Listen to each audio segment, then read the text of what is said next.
हमने अपना एतमाद तबाह कर लिया है। मजाक के लिए झूठ बोलते हो, लोगों को मुतमईन कर, और जितना झूठ बोलते हो उतने लोग ज्यादा गैर मुतमईन होते हैं। क्यों ऐसे काम करते हो जिससे इंसान की शख्सी वकार ही खत्म हो जाए? क्यों ऐसे झूठ बोलते हो? और हमारे यहाँ तो ये हाल है कि एमएनए का उम्मीदवार है और उसका वोटर सपोर्टर है, उसने यहाँ उसका बैज भी लगाया हुआ है और अंदर एमएनए का उम्मीदवार तकरीर कर रहा है। तो मेरे जैसे किसी बंदे ने पूछ लिया, और तेरा लीडर तकरीर कर रहा है, सुन तो सही जाके, तो कहने लगा झूठ बोल रहा है सारे, करना करा। जब कौम का ये हाल हो लीडरों के बारे में, वहां आप कहें कि इस्तेकाम आएगा, वहां मुआशी तौर पर लोग मुस्तहकम होंगे, ये कैसे हो सकता है? अबू सुफियान कहते हैं मैं मुखालिफ जमात का बंदा, और मुझसे बादशाह कहने लगा सरदार तेरा रिश्ता भी करीबी है और तू इस वक्त मुखालिफ जमात का सरबराह भी है, बता क्या कभी झूठ भी बोला है? तो अबू सुफियान कहते हैं मैंने छड़ी उठा के दोबारा जमीन पे रखी, मैंने कहा सुन फिर बादशाह, वो गैर नहीं है, रिश्ते में मेरे भतीजे हैं, मेरी आंखों के सामने उनकी विलादत हुई, मैंने उन्हें माँ की गोद में भी देखा, दादा के कंधों पे भी देखा, चचा के घर में भी देखा, मैंने उन्हें सैयदा खतीजा का दूल्हा बने भी देखा, फिर मैंने उनकी गोद में शहजादियों को खेलते भी देखा, मेरे सामने उनके मुकद्दस बाल सफेद हुए, मैं उनके खिलाफ जंगों का सरबराह बन के भी गया। मुखालफत अपनी जगह पर एक बात सच्ची है, उस करीम की जुबान से जो भी निकलता है हक और सच ही निकला करता। असीर दुश्मन की चाह में भी, मुखालिफों की निगाह में भी अमी है, सादिक है, मोतबर है, मेरा पैगंबर अजीम तर है। काफिरों के देश में यहां कोई सियाबी नात नहीं पढ़ रहा, यहां हुजूर के अपने गुलशन सादात में से कोई कली खिलकर बात नहीं कर रही, गैरों का इलाका, गैर बात कर रहे। उस करीम ने कभी झूठ नहीं बोला। अबू सुफियान कहते हैं सन्नाटा छा गया पूरे दरबार में। थोड़ी देर के बाद बादशाह ने चादर कंधे पे रखी और जाने लगा, तो मैंने कहा बादशाह नतीजा तो बयान कर, कोई रिजल्ट तो बयान कर, इस बात का इतने सवाल पूछे। तो बादशाह कहने लगा नतीजा तो निकला है, रिजल्ट तो बरामद हो गया। मैंने कहा क्या? कहने लगा आपने कहा है कि उन्होंने कभी झूठ नहीं बोला, जिस बंदे ने कभी बंदों से झूठ नहीं बोला वो भला ये झूठ क्यों बोलेगा कि मैं अल्लाह का रसूल बन के आया?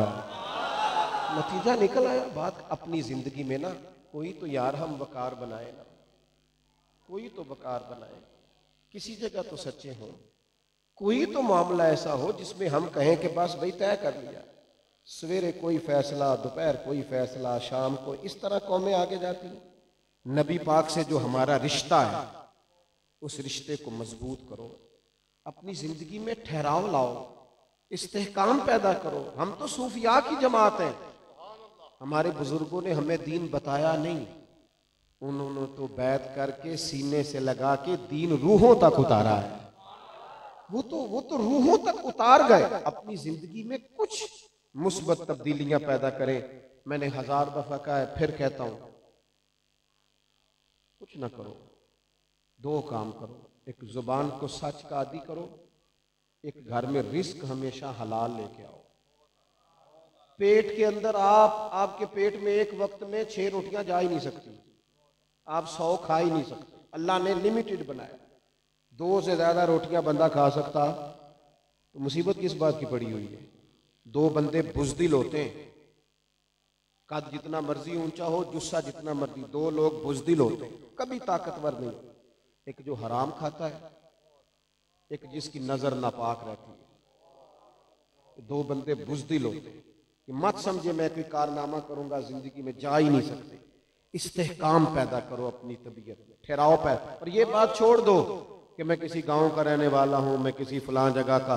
दुनिया में जितने लोगों ने इनकलाब बर्पा किया ना, वो किसी वो दूर गांव से रहने वाले, वो दूर। ये आपके इर्द गिर्द जितने आस्थाने हैं ना, आप उन्हीं आस्थानों को देख लें।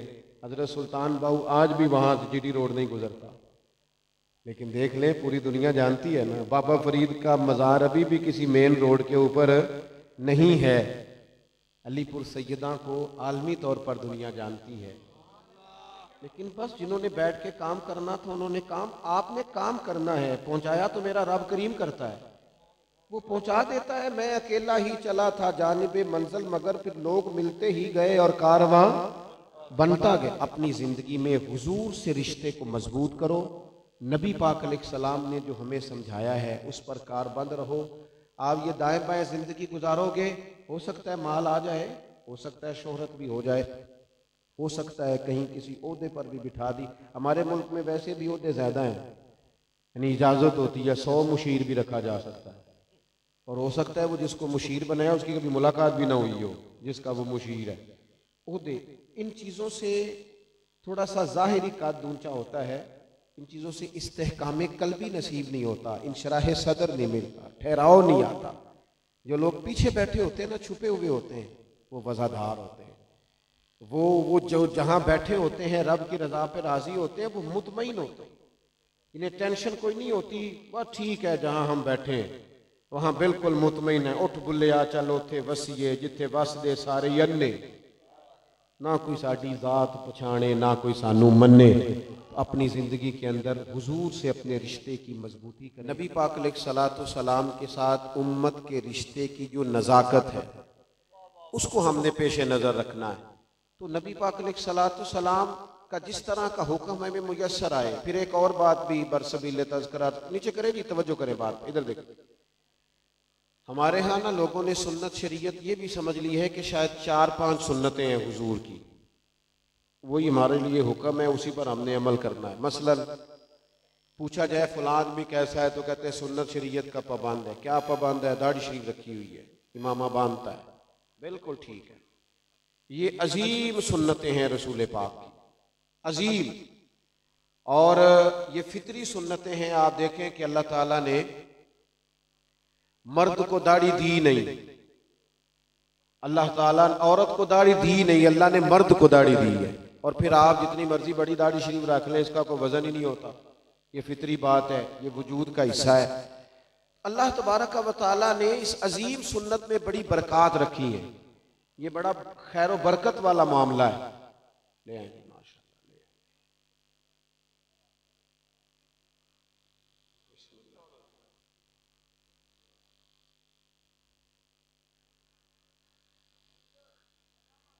जो अर्ज करना चाह रहा था उस पर तवज्जो करें, बस मैं बात समेटने लगा हूं, मजमून मुकम्मल हो गया। होता यह है मेरे भाई कि सुन्नत बहुत अजीम है। दाढ़ी रखना, इमामा बांधना, मिसवाक करना, अजीम सुन्नतें।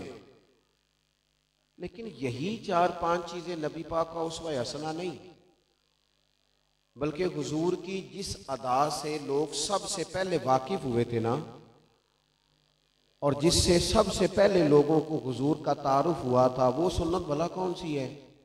वो है हुजूर का सादक और अमीन होना। वो हमारे ज़माने में ना बाज़ लोग ये भी समझते हैं कि जो आदमी मीठा मीठा बोलता है बड़ा बाइखलाक है। हालांकि मीठा मीठा तो बाज़ों का लोग अपने मतलब के लिए भी बोलते हैं। मीठा तो लोग अपना काम, आप किसी बड़ी बड़ी दुकान पे चले जाएं, ब्रांड पे, बहुत बड़ी दुकान महंगी, उसका जो सेलमैन होता है उसकी तनख्वाह भी बहुत ज्यादा होती है। आप जाके जितने मर्जी सख्त जुमले कहें उससे कि वो दिखा, ये दिखा, तेरे पास है ही नहीं मेरी मर्जी का, वो कभी आपसे सख्त नहीं बोलेगा, सवाल ही नहीं पैदा होता। लेकिन जब आप दुकान की सीढ़ियां नीचे उतर आएंगे तो कहेगा लेना इन्हें कुछ भी नहीं।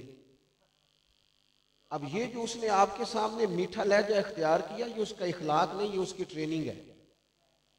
उसको पाबंद किया गया है कि खबरदार तूने हमारे गाहक को नाराज, तो बात को समझे। बाज लोगों का मीठा बोलना भी उनकी जरूरत होता है। हम समझते हैं फकत मीठा बोलना अखलाक है, नहीं मेरे भाई, मीठा बोलना भी अखलाक है, पर सच बोलना बड़ा अखलाक है। दयानतदार रहना बड़ा अखलाक है। उम्मत का सबसे बड़ा मसला यह है, सबसे बड़ा मसला, इसके मिजाज में, इसके लहजे के अंदर सफाई होनी चाहिए। इन्हें साथ हमारे उस्ताद साहब फरमाया करते थे आइमा मसाजिद से कि तुम जुमे वाले दिन मिंबर पे बैठ के कहते हो कि 2:15 बजे जमात खड़ी होगी। क्यों कहते हो? अगर नहीं खड़ी करनी, सच बोलो। तुम कहो 2:15 तक आ जाना, मुनासिब टाइम पे नमाज खड़ी हो जाए, ताकि उसमें गुंजाइश रहे। तुमने कहा 2:15, तब 2:15 का मतलब है 2:15 पे तुम्हें अल्लाहू अकबर कहना है, इसलिए कि तुम वादा कर चुके हो। चीजों के अंदर वजन पैदा किया जाए। आप देखें, हिरकल बादशाह ने बुलाया था अबू सुफियान को, और उस वक्त अबू सुफियान कलमा नहीं पढ़ते थे और मुखालिफ जमात के सरबराह थे। उनको बुला के कहा उसने कि मैंने तफसीलात पूछनी है, वो जिस महबूब ने दावा नबूवत किया है उनके बारे में बताओ। अबू सुफियान कहते हैं क्योंकि मैं अभी मुखालिफ जमात में था तो मैंने वो सारी बातें की जो हम किया करते थे, कि उन्होंने हमें लड़ा दिया है, वो कहते हैं तुम्हारे बाप दादा गुमराह थे, उन्होंने भी एक कहानी याद की हुई थी ना, वो सारी कहते हैं सुना दी। और भी बड़े सवालात किए। बादशाह बड़ा दानिशमंद था, उसने एक आखिरी बात भी पूछी। उसने कहा तू सरदार है और तूने बताया है कि तू उनका रिश्ते में चचा है, ये बता कि जिस महबूब ने दावा नबूवत किया है कभी उन्होंने झूठ भी बोला है? अब हमारे यहाँ लोग झूठ नहीं बोलते, उन्होंने झूठ का नाम बदल दिया, कहते मैं बहाना कर छड़िया से, तूने झूठ बोला है, तू सच्ची बात कर। कहा कभी उन्होंने झूठ भी बोला है? अबू सुफियान कहते हैं मैं चुप कर गया, हाथ में छड़ी थी, मैंने समेट ली। थोड़ी देर के बाद बादशाह की फिर आवाज गूंजी, का बता ना यार, कभी उन्होंने झूठ भी बोला है?